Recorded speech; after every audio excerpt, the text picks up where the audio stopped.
Can you imagine a blast as powerful as 1,000 nuclear bombs? A shockwave that flattened over 2,000 square kilometers of forest in mere seconds? Was it an alien invasion?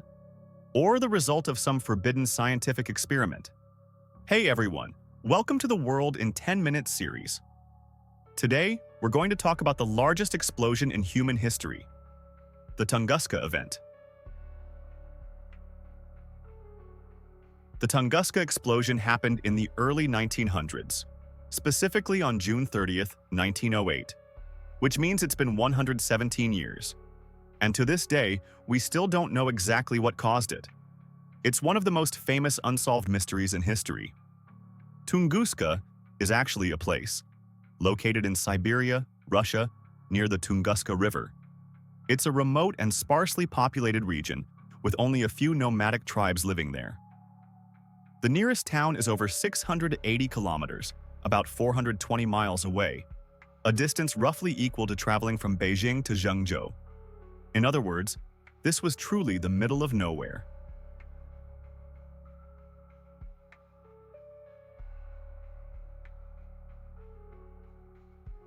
On the morning of June 30th, 1908, at exactly 7:17 a.m., a massive explosion shook the skies near the Podkamenia Tunguska River. But just how massive was it? According to local herders and witnesses, right before the blast, the gray sky suddenly lit up with an intense flash of blue-white light, brighter than the midday sun. Moments later, an explosion erupted with such force that the air around them turned blisteringly hot, like lying face first into a bonfire. The shockwave triggered a 5.0 magnitude earthquake, and the pressure waves from the blast were so strong they circled the Earth twice. Even barometers in England, over 2,500 kilometers away, recorded the impact. The explosion also caused atmospheric disturbances. Many countries across Europe reported experiencing a strange phenomenon: white nights, where even at midnight the skies were still as bright as day. The blast leveled everything in a radius of over 2,150 square kilometers, flattening more than 80 million trees. But here's what's truly terrifying. Those trees weren't uprooted. They were snapped clean in half by the sheer force of the shockwave. And they didn't fall randomly either. All the trees were laid out in a perfect radial pattern, spreading outward from the blast's epicenter. As for the trees closest to ground zero, they were completely charred into charcoal by the heat. Even the town 680 kilometers away had every window shattered at the exact moment of the explosion. Experts later calculated that the Tunguska blast was equivalent to 20 megatons of TNT. That's 1,000 times more powerful than the atomic bomb the US dropped on Hiroshima during World War II. Let that sink in.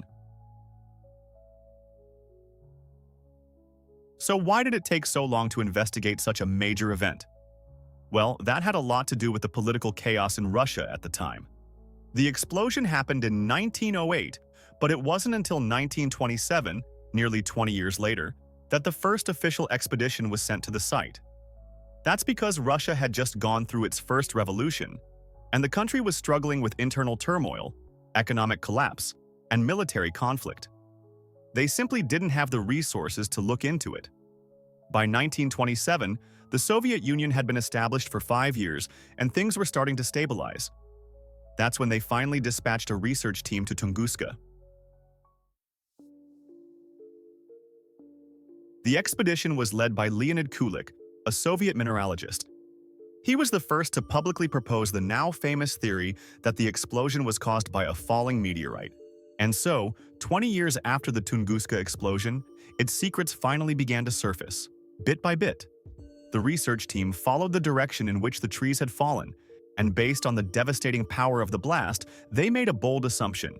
The most likely cause was a massive meteorite that had entered Earth's atmosphere, one that hadn't been intercepted by the moon.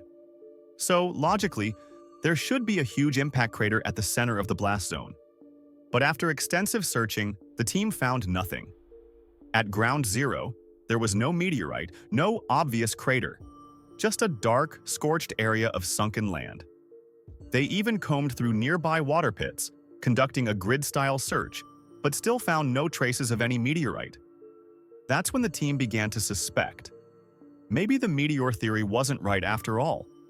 Aside from taking some powerful black and white photos of the destruction, they didn't gain much else from the first expedition.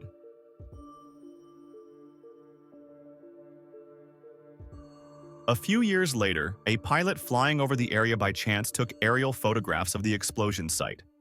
In those photos, scientists discovered something shocking. The treefall pattern wasn't circular. It looked more like a butterfly's wings. That added a whole new layer of mystery to the Tunguska event.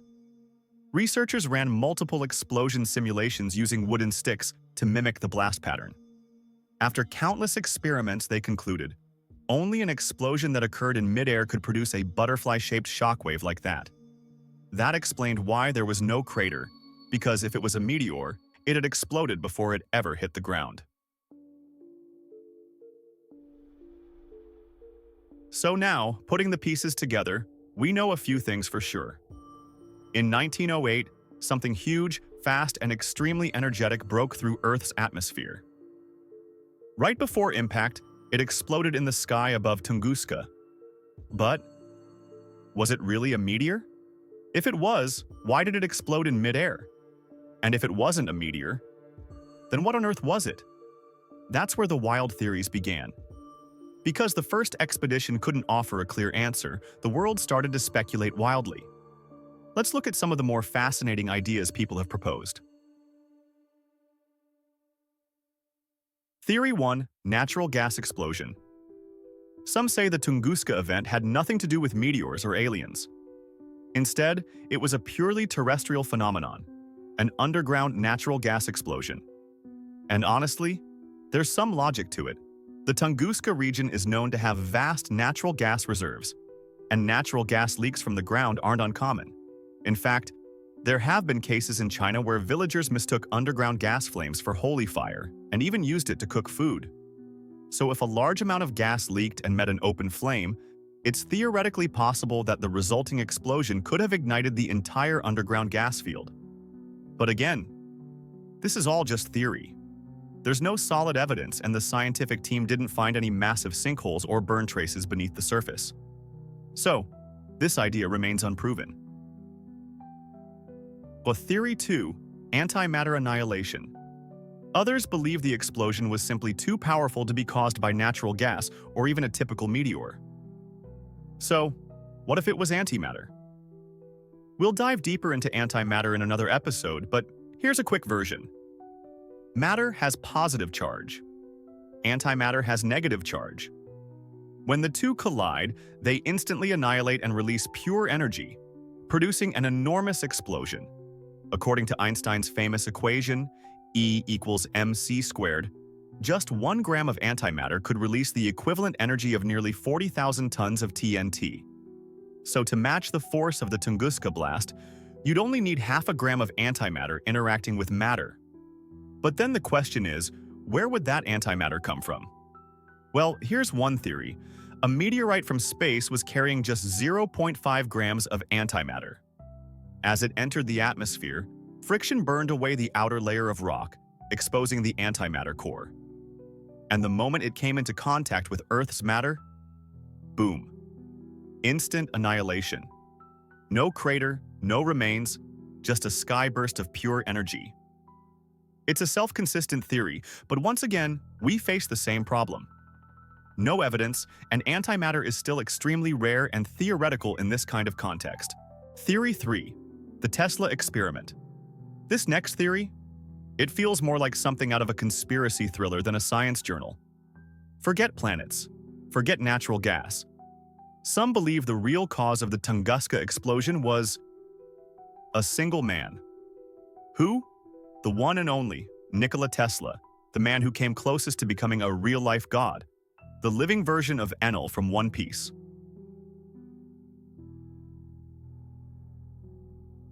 At the time, Tesla was deeply involved in his research on wireless transmission of electromagnetic energy. He dreamed of creating a future powered by wireless electricity. To support his vision, he even built a massive electromagnetic tower on Long Island, New York, complete with coils and transmission gear. But a mind like his was always under government surveillance. And when US officials realized that Tesla's electromagnetic tower could potentially be weaponized for long-range attacks, they allegedly took advantage of Tesla's debt crisis and coerced him into conducting an experimental long-distance energy weapon test. The target? A remote stretch of Siberian wilderness near the Russian border. The result? The experiment was a success. But the explosion's power went far beyond anyone's imagination. Fearing public backlash and geopolitical fallout, the US government supposedly destroyed all records of the test and dismantled Tesla's equipment in secret. So, is this theory believable? Honestly, not really. There's no scientific evidence at the Tunguska site to suggest any kind of electromagnetic weapon was used, nor is there any confirmed proof that Tesla ever invented such a device. So this one, we'll file it under urban legend. Theory 4. Alien spaceship crash. UFO enthusiasts, of course, have their own take. They believe the sheer power of the explosion was far beyond anything humanity could produce at the time. Their conclusion? The Tunguska event may have been the result of an alien spaceship crash. Some eyewitnesses claimed that just before the explosion, they saw a bright beam of light streak across the sky over Lake Baikal, headed straight for the Tunguska region. Many believe that light was a spacecraft, flying at impossible speeds. They theorized that it malfunctioned, and because it was powered by a nuclear propulsion system, its crash triggered the devastating explosion. But again, there's a problem. Not a single piece of wreckage or alien debris has ever been found at the site. So this theory, while imaginative, lacks hard proof. Theory 5. The planet-skipping asteroid. Now, here's a more recent and intriguing theory that's gained popularity in recent years: the skipping stone hypothesis. Imagine this. In 1908, a 200-meter-wide iron asteroid entered Earth's atmosphere at a speed of 20 to 25 kilometers per second, with an entry angle of just 11 degrees. As it blazed through the sky, it intensely heated up. And at around 10 kilometers above the ground, due to temperature, pressure, and humidity factors, it violently exploded in midair. But here's the twist. Instead of crashing into the Earth, the asteroid's shockwave launched it back into space. In other words, it bounced off the atmosphere, like a stone skipping across water. This would explain the lack of a crater, the intense mid-air explosion, and the strange blast pattern. This idea was formalized in a scientific paper in June 2019, submitted to the Royal Astronomical Society, and published on February 4, 2020. And my final thoughts? Humanity must remain humble.